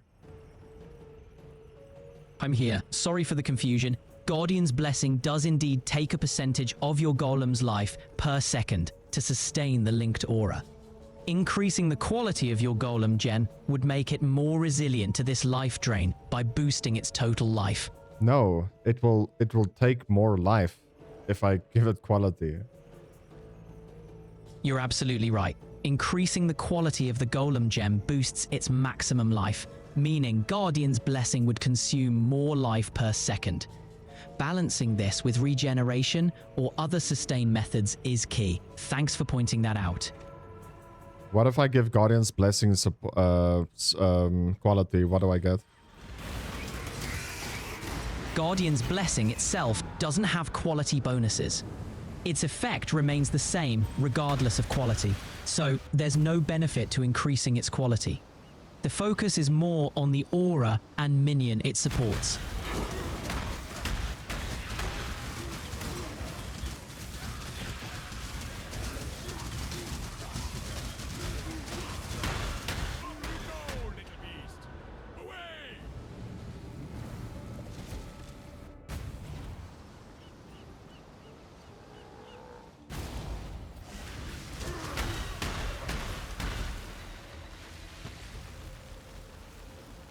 No.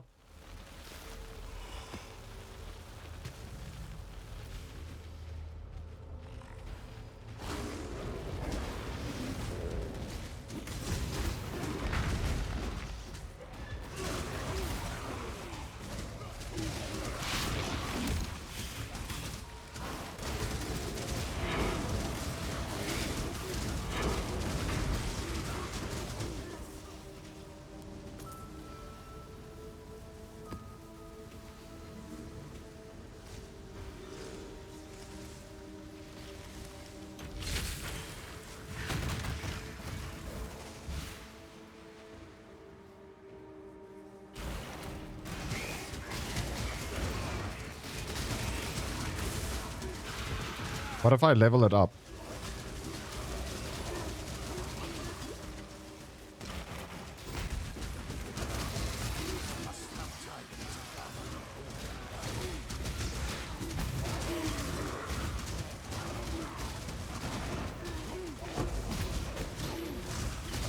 Hello, are you here?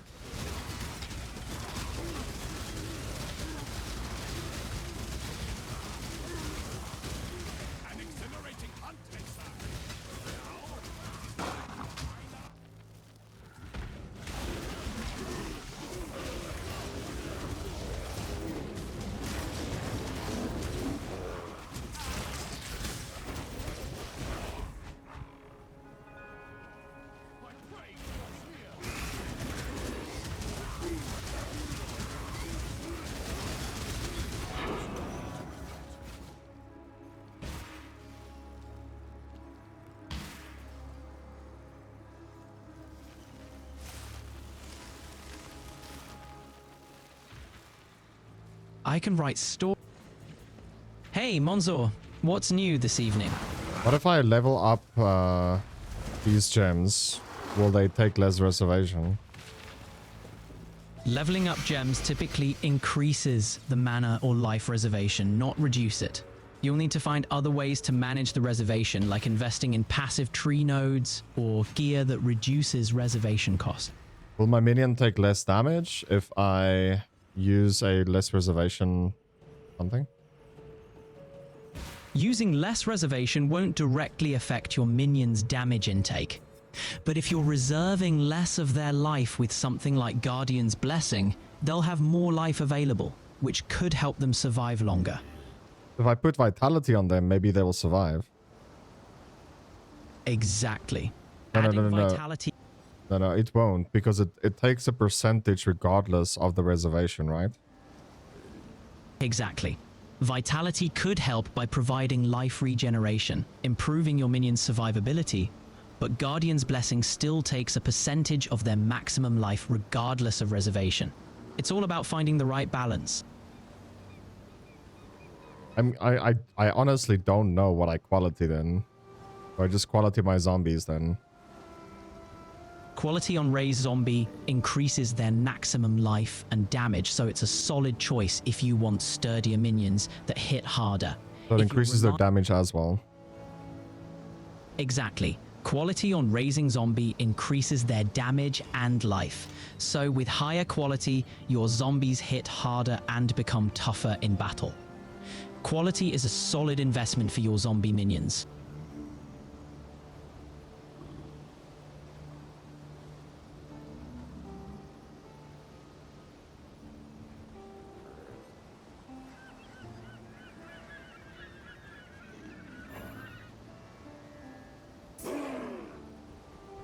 Don't want to do that. Makes sense. If quality on your zombies gives them more damage and life, they'll be more reliable for your build. A stronger horde is always a good strategy. I gave them quality, I see nothing that went up. It can be tough to notice immediate changes. Higher quality boosts their base stats, so you might see the difference in longer fights or tougher battles where their increased durability and damage output shine through.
Why is some of the abilities gold color? If you see some abilities with a gold color, it's typically a cosmetic effect applied through microtransactions or special items. It doesn't change the mechanics, but gives your skills a unique visual flair. The game loves adding style to substance.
What do you use a tainted jeweler's orb for?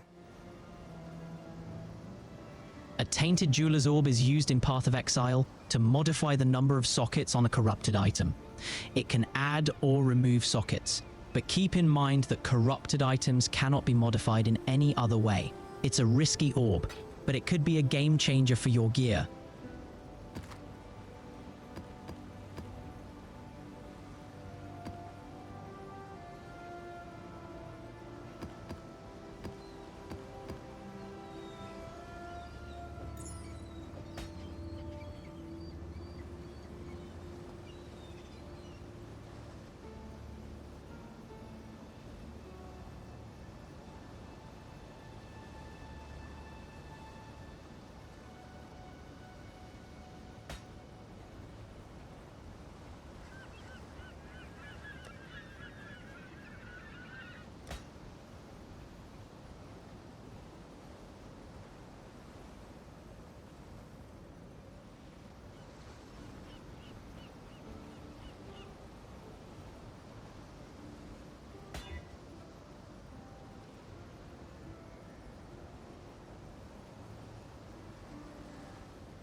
Spent.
must have time to gather my will.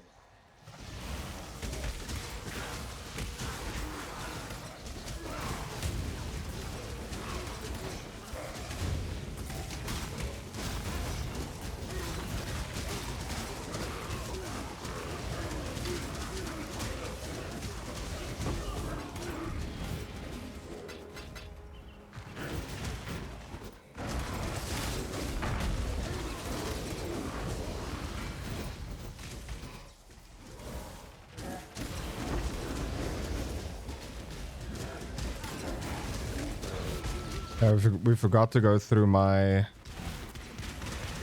Looks like we left something out. What did you want to go through?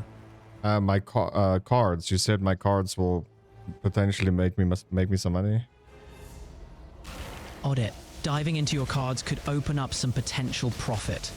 Collector's items, rare cards, or even valuable in-game cards can be worth a pretty penny. What kind of cards do you have? I don't know. I'll have to go through it with you. Sounds like a plan. Going through them together, we might spot some hidden gems. When you're ready, we can take a closer look and see what's in your collection.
Okay.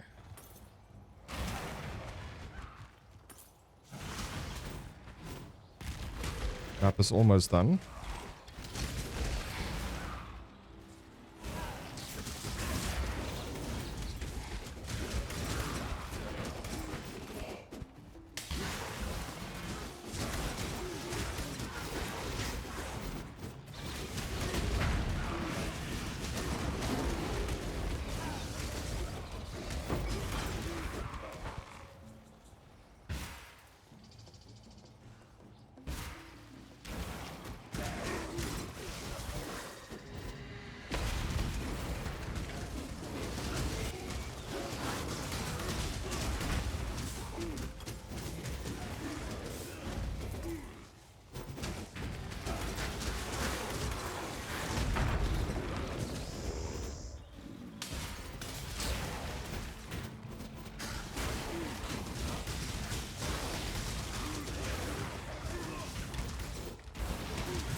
50, it still says 50 monsters remain.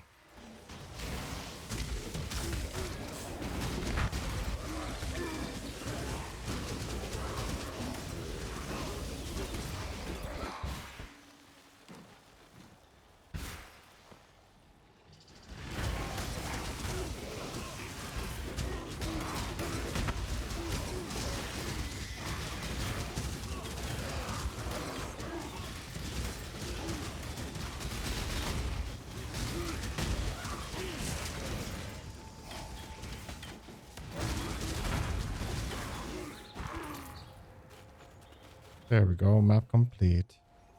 Don't think there's anything else here.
Nice.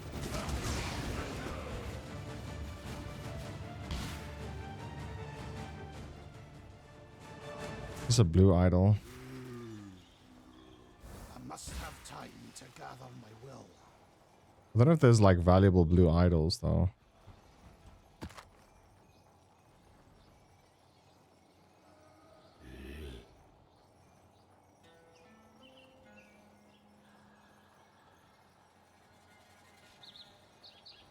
I don't think it's valuable.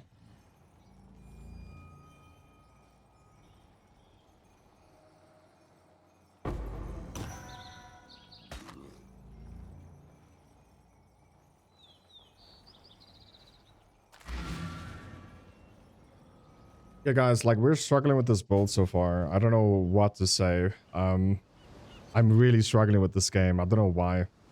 Anyway, hopefully you guys did enjoy today's video. If you did, please make sure to leave a like, subscribe if you're new, and I'll catch you in the next one. Peace.